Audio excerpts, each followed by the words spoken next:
Hi, ഞാനിന്ന് മറ്റൊരു വീഡിയോയുമായിട്ടാണ് എത്തിയിരിക്കുന്നത്. നമുക്ക് വീഡിയോയിലേക്ക് കടക്കാം.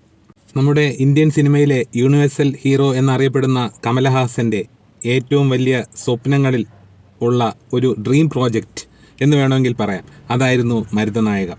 ഒരു ചരിത്ര സിനിമയായിരുന്നു മരുതനായകം എന്ന ചിത്രം. 1991 മരുതനായകം എന്ന ചിത്രത്തിൻ്റെ വർക്കുകൾ, അതായത് ഈ തിരക്കഥയും മറ്റും സംബന്ധിച്ചുള്ള കാര്യങ്ങളൊക്കെ ചർച്ച തുടങ്ങിയതും ഒക്കെ. അതിൽ സുജാത എന്ന എഴുത്തുകാരൻ, ഒരു സ്ക്രിപ്റ്റ് റൈറ്ററും കമലഹാസൻ്റെ കൂടെ കൂടിയിരുന്നു. ആ ചിത്രം വർഷങ്ങളോളം തിരക്കഥയിലും കഥയിലുമൊക്കെ വർക്ക് ചെയ്ത ശേഷമാണ് കമലഹാസൻ സിനിമയുടെ ഷൂട്ടിങ്ങിനായി ഒരുങ്ങിയത്. 1990കളിൽ 80 കോടിയായിരുന്നു മരുതനായകം എന്ന ചിത്രത്തിൻ്റെ ബഡ്ജറ്റ്.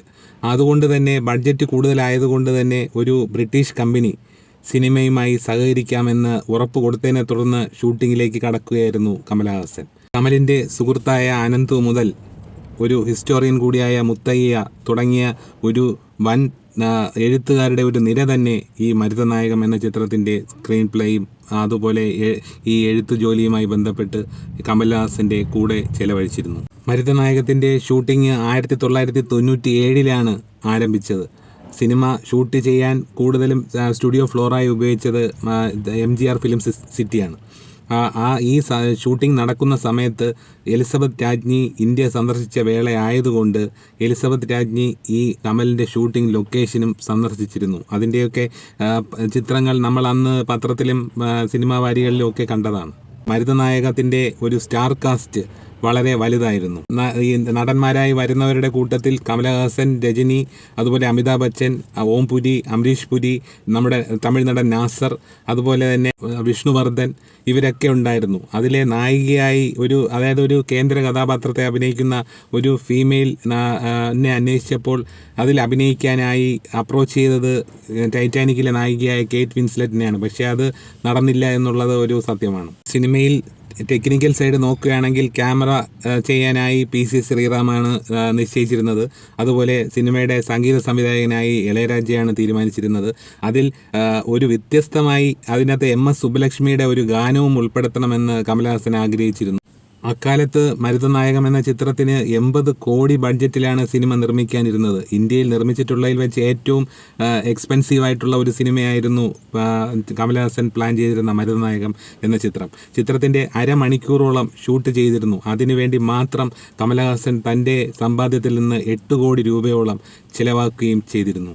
1998 പോക്രാൻ 2 ഈ ആണവ പരീക്ഷണത്തിന് ശേഷം ഈ ബ്രിട്ടീഷ് കമ്പനി ഈ മരുതനായകത്തിന് വേണ്ടി ഫണ്ട് ചെയ്യാമെന്ന് ഏറ്റിരുന്ന ബ്രിട്ടീഷ് കമ്പനി പിന്മാറിയതിനെ തുടർന്ന് ചിത്രത്തിൻ്റെ ഷൂട്ട് മുഴുവനായും നിർത്തിവെക്കുകയാണ് ഉണ്ടായത്. പലതവണ വീണ്ടും ഷൂട്ട് തുടങ്ങാൻ തീരുമാനിച്ചിരുന്നുവെങ്കിലും സിനിമയുടെ ഷൂട്ടുമായി മുന്നോട്ട് പോകുവാൻ കമലഹാസന് കഴിഞ്ഞില്ല. ഇപ്പോൾ ഏറ്റവും അവസാനം 2020 കമലഹാസനും വിജയ് സേതുപതിയുമായി നടത്തിയ ഒരു അഭിമുഖത്തിൽ കമലഹാസൻ പറഞ്ഞു, ഇങ്ങനെ ഒരു ചിത്രം ഇനി തൻ്റെ വയസ്സ് ഇത്രയുമൊക്കെ ആയ സ്ഥിതിക്ക് 2 കാലഘട്ടത്തെ കാണിക്കുന്ന ആ ചിത്രം ഇനി അദ്ദേഹത്തിന് ചെയ്യാൻ കഴിയില്ല എങ്കിലും പുതിയ സ്ക്രീൻ പ്ലേയിൽ പുതിയ മാറ്റങ്ങൾ വരുത്തി പുതിയ ഒരു നായകനെ വെച്ച് ചിത്രം ചെയ്യുന്നതിനെക്കുറിച്ചുള്ള ചിന്തകൾ ഇപ്പോഴും കമലഹാസൻ എന്ന നടനിൽ ബാക്കിയുണ്ട് എന്നുള്ളതാണ് അന്ന് അദ്ദേഹം വെളിപ്പെടുത്തിയ ഒരു കാര്യം. എന്തായാലും ഉലകനായകൻ കമലഹാസൻ്റെ സിനിമ മരുതനായകം ഇന്ത്യൻ സിനിമയിൽ വന്നിരുന്നുവെങ്കിൽ സിനിമ ഒരു ലോകോത്തര സിനിമയായി മാറുകയും ഒരു ഓസ്കറിന് വരെ പോകേണ്ട ഒരു സിനിമയായി തീരുകയും ഒക്കെ ചെയ്തേനെ. എന്തായാലും ആ സിനിമ വീണ്ടും അഭ്രപാളികളിൽ വരുവാൻ നമുക്ക് കാത്തിരിക്കാം. എന്തായാലും പുതിയ ഒരു നടനെ വെച്ച് വേണ്ട രീതിയിലുള്ള സ്ക്രിപ്റ്റ് റിവൈസ് ചെയ്ത് വേണമെങ്കിൽ സിനിമ വീണ്ടും പുതിയ സാങ്കേതിക വിദ്യകളൊക്കെ ഉള്ള സ്ഥിതിക്ക് വീണ്ടും അത് പൂവണിയാനുള്ള സാധ്യത ഉണ്ട്. എന്തായാലും മരുതനായകം കമലഹാസനിലൂടെ അല്ലെങ്കിൽ മറ്റൊരു നടനിലൂടെയെങ്കിലും നമുക്ക് കാണാൻ കഴിയുമെന്ന പ്രതീക്ഷയിൽ നമുക്ക് കാത്തിരിക്കാം.